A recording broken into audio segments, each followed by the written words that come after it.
arithmetic sequence is a sequence of numbers such that the difference between the consecutive terms is constant. The constant is called the common difference. Here we have an example. We are adding 2 to get the next number. So the common difference is 2. And here we are going to derive the formula for the nth term. We call it the explicit formula.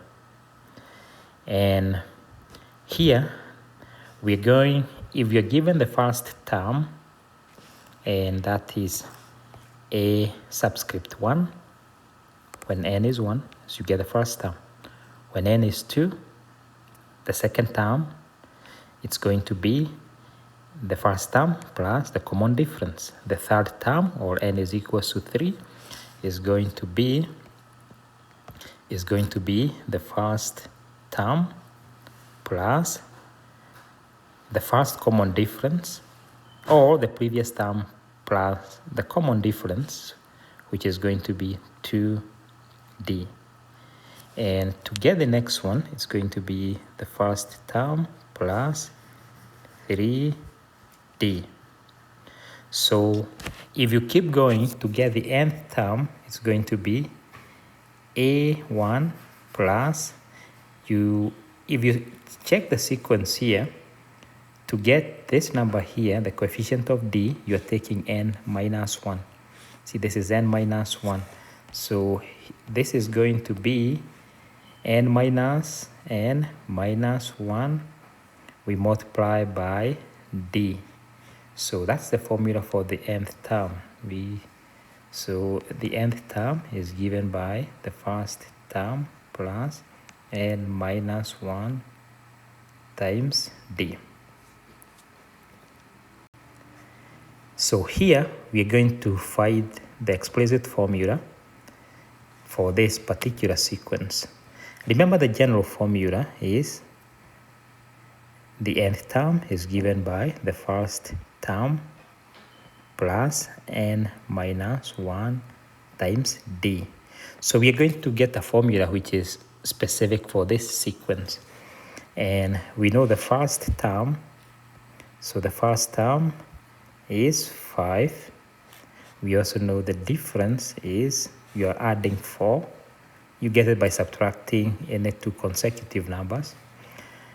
And here 9 minus 5, 13 minus 9. So we know we are adding a positive number.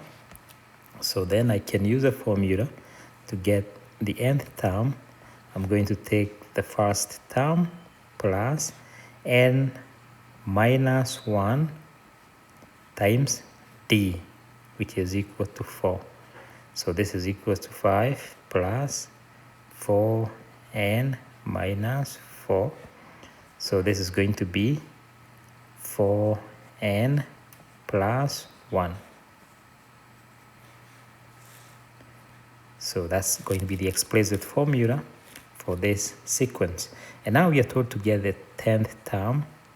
And I just need to know that n is equals to 10. So I plug it into this equation. 4 times 10 plus 1. So I get 41. So that is the 10th term for this sequence. So here we are given the common difference and we are given the 14th term.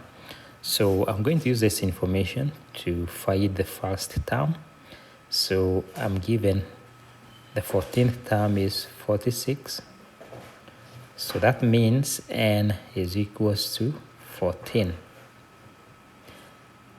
Then I'm going to write here the first term, which I do not know, plus 14, and then plus 14 minus 1. I multiply by d, which is 4. I should get 46.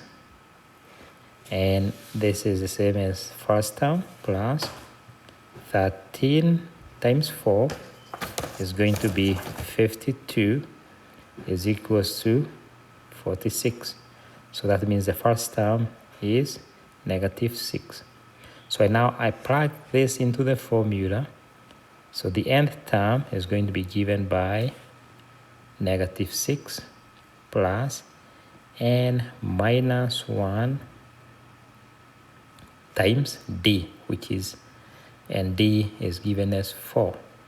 So this is going to be given as -6 plus 4n -4, which is equals to 4n minus 10.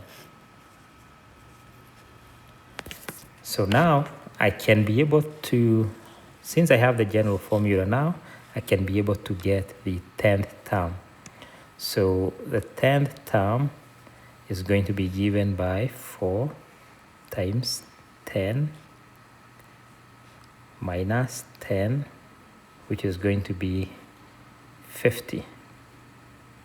So that's what the answer is going. Actually, not 50, but it should be 40 minus 10, which is going to be, let me take that back, so that's going to be 30. That's the answer. In this example, we are given the 7th term and we are given the 18th term. So we have to find the first term and we have to find the common difference. Two things we do not know. But what do we know from this equation? I know the 7th term and I know the 18th term. So that means in between these two numbers, if I take 18 minus 7, I know I have 11 terms in between. And I know to move from one term to the next one, I'm adding the same number. So now let me see what I have between these two numbers. So if I take 122 minus 34, I get 88. Now I know that to move from one number to the next, you add the common difference. So that means 11 times d should give me 88. If I divide by 11, I get d is equals to 8. When I know what d is, now I'm going to find the first term. So I know that the 7th term is going to be given by a1 plus n minus 1. So 7 minus 1 times 8, and that should give me 34. So this gives me a1 plus 6 times 8 is 48 is equals to 34. And what does that mean? That means the first term is equals to -14. -14. So the first term is -14. So now the formula is going to be the nth term is equals to -14 plus -14 plus n minus 1 times 8. And we can simplify that to -14 plus 8n minus 8. So that means the nth term is going to be -22 plus 8n. So here, or you could just say 8n minus 22. So now I can be able to find the 10th term. So the 10th term is going to be -22 plus 80 times 10, which is going to be 58. That's the answer.